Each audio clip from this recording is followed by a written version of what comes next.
And a good, happy Saturday morning to all. This is Steve with On the Ring Apron.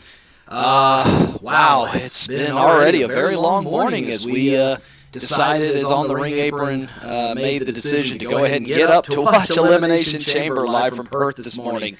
So all of us have been up since about 4:40 or so. We missed the kickoff match, but ultimately ended up seeing the rest of the live event. And now I'm here to try to see if any of the morning crowd still wants to chat around, as well as talk about some plates, as ultimately we are here for Plate Exchange, where, of course, anybody who's ever joined me for my show knows that we go through our replica belts, and we switch out the plates of the new champions. Now, we're going to wait a couple of minutes here for anybody that's just joining us, in case anyone is still doing so while also watching Elimination Chamber. There will be no exchanges of any plates that exchanged at Plate Exchange this morning. We don't want anybody going with any spoilers, so we would respectfully ask that anybody that's in the comments do not give away any spoilers to Elimination Chamber if you haven't watched it. For those that are coming in, if you do so at your own risk. I will boot you from the room, so let's not be that group here. But we're always here to, be light, have a good time. Sporting my new Roxanne Prodigy jersey or shirt that I got at Vengeance Day a couple of weeks ago, when Roxanne and Lyra went head-to-head. It ultimately had Lola's cash in. That, of course, didn't work.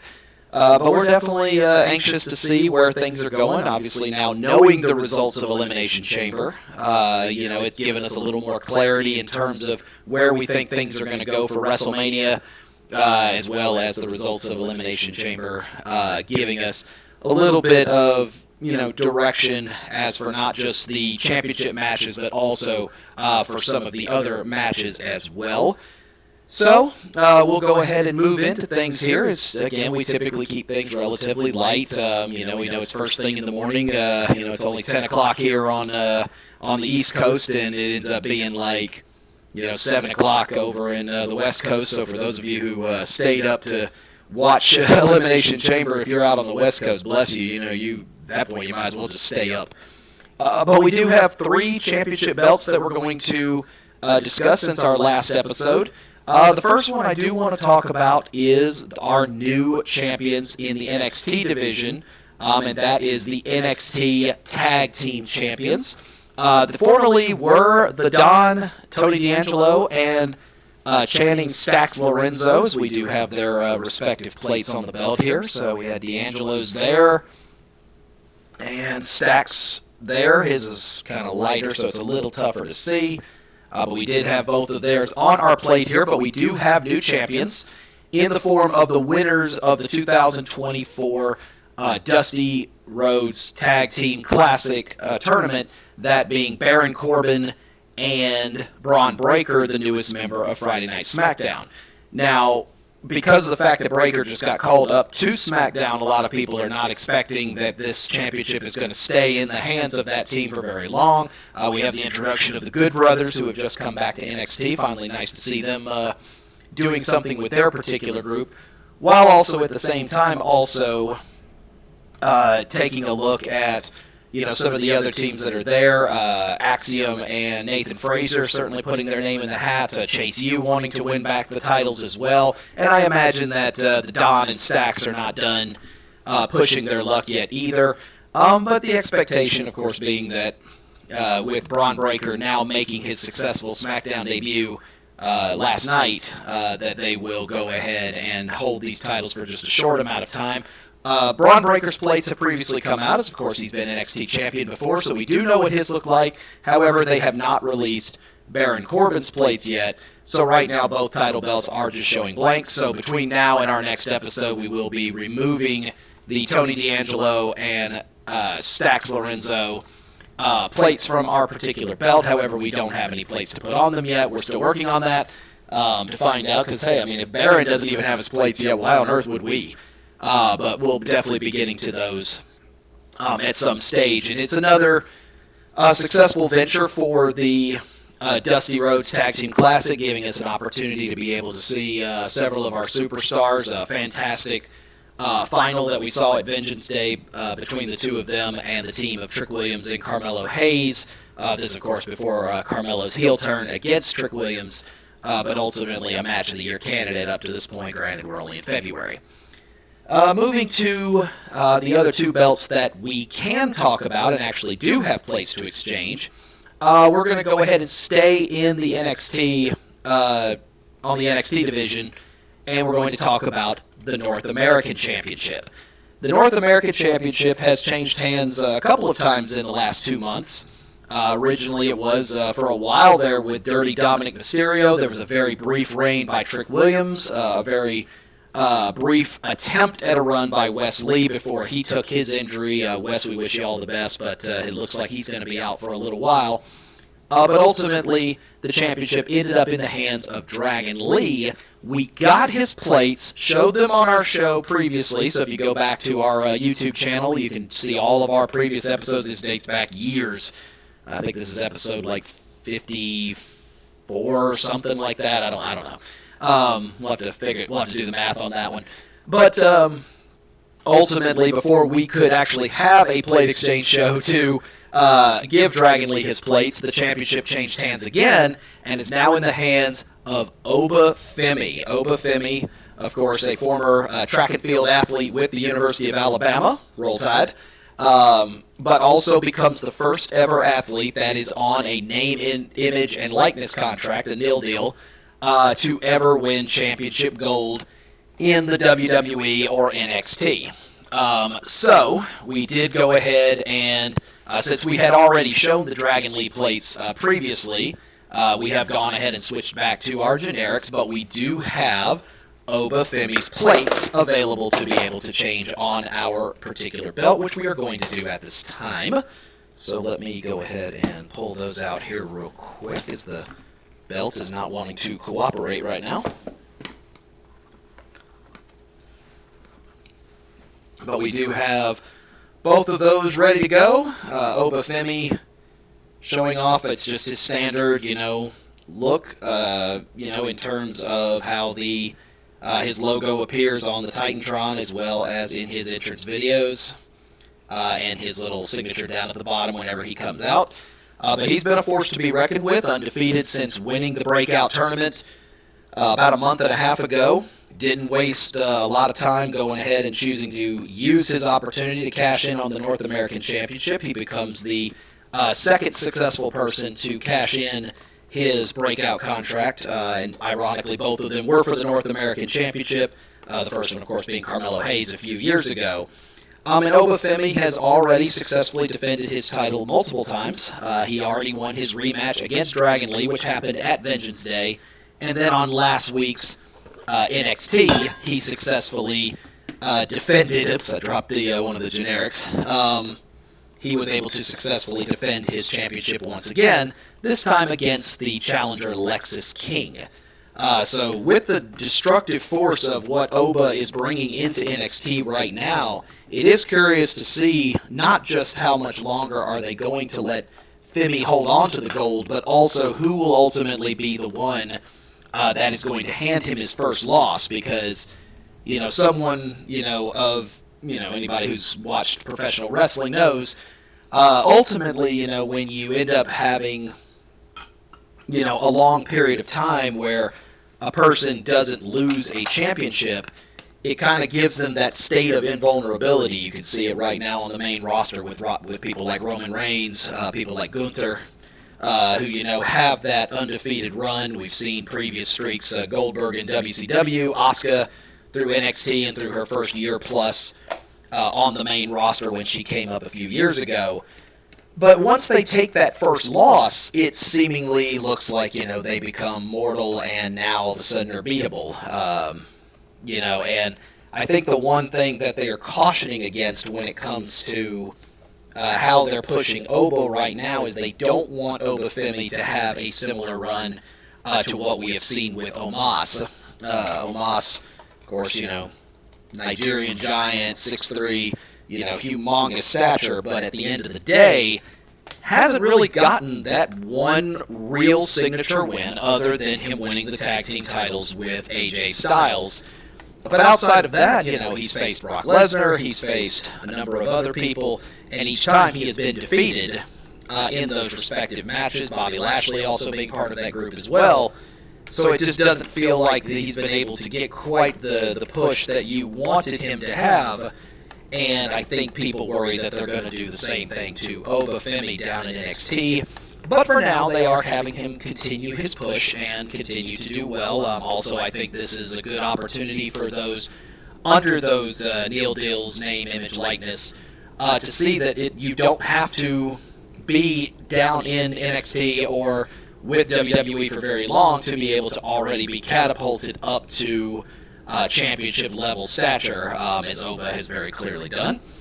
So congratulations to him, and with that, our plates have been exchanged successfully on our North American Championship as our new champion, Oba Femi, now successfully sporting his respective place on our replica belt. All of our replica belts are here, available for viewing, so we always welcome anyone that wants to talk about championship storylines, and with Elimination Chamber officially coming to an end today, you now look at the picture for WrestleMania and say, okay, where do people go from here?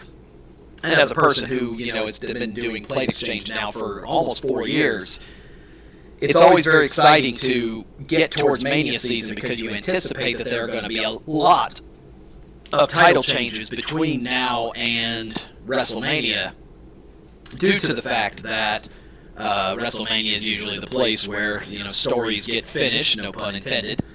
So that way they can have an opportunity to be able to have the champions ultimately get that WrestleMania moment and win the championship that they have been sought after. So you look at some of those undefeatable champions, and it seems like there's a lot of them going into this year. You look at, of course, the long reign of Roman Reigns, who will be closing in on almost 1,300 days at the time of his defense against Cody Rhodes. Seth Rollins being the only World Heavyweight Champion under the new title run since its inception, and that was nearly a year ago. So, you wonder if that's going to be a moment that things happen. If Rhea successfully makes it to WrestleMania, she will be at a year if you include her run with the Smackdown Women's title.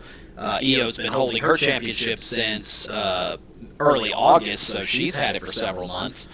And Gunther, of course, on a nearly 2-year undefeated run and holding the Intercontinental Championship along the way. The Judgment Day also has held the championship for several months as well.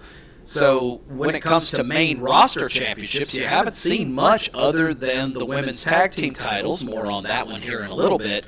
But ultimately, you just haven't been seeing those runs. It seems like everything is feels like it's going to culminate at WrestleMania.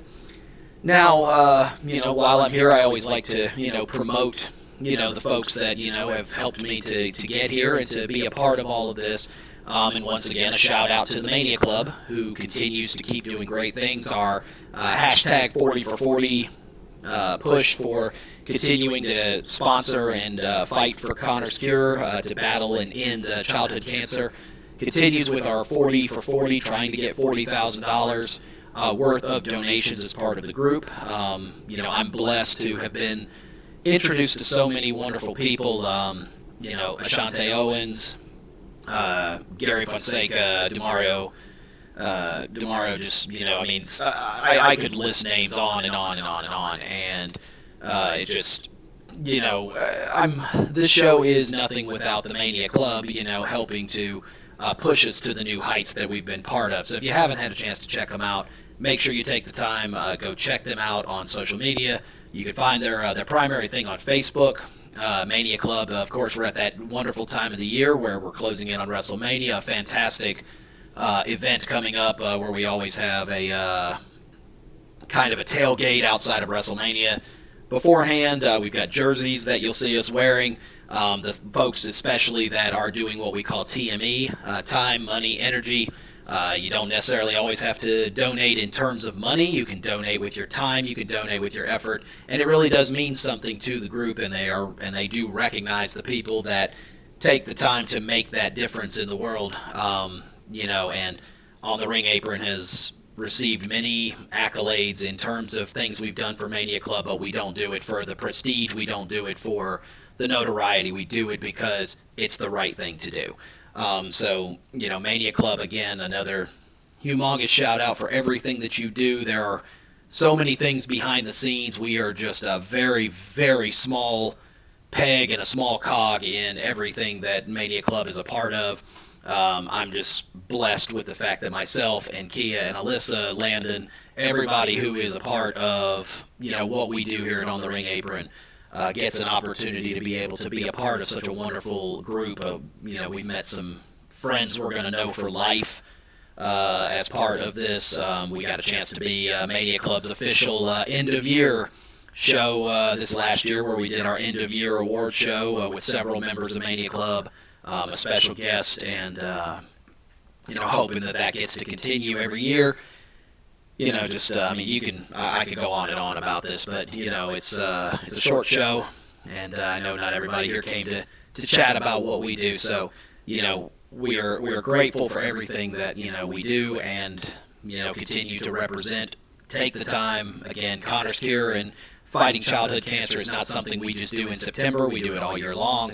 So definitely take the time to help in any way you can. It doesn't always necessarily have to be financial. It can be it can be just from time. It can be from effort. Go to your soup kitchen. Go to the V Foundation. Go onto the Mania Club site.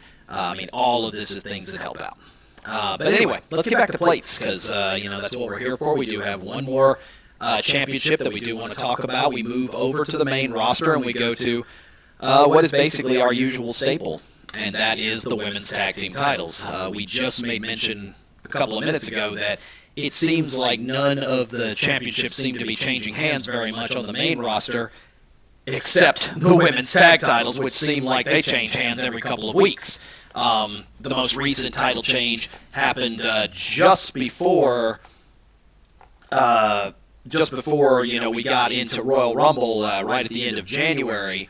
Just before Christmas break, they had the championships change into the hands of NXT faves, now call-ups, Kayden Carter and Katana Chance, and ultimately getting themselves about a 4 to 5 week title run with the championships. But those titles have since changed hands again just before the Royal Rumble. Those are now in the hands of the Kabuki Warriors, Asuka and Kairi Sane, members of, I guess, the new Damage Control run by Io Sky.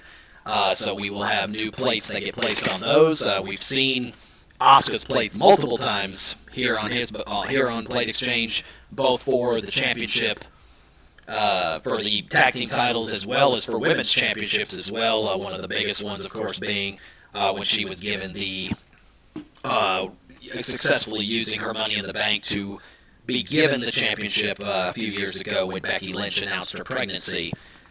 So we do have their plates. So first thing I'm going to do is remove Kayden and Katana's plates off here. I think there are a lot of people who were genuinely surprised, but also very happy that Kayden and Katana were ultimately given an opportunity to be able to hold the gold on the main roster, especially with NXT no longer having women's tag team titles anymore, with those being fused into this a few months ago.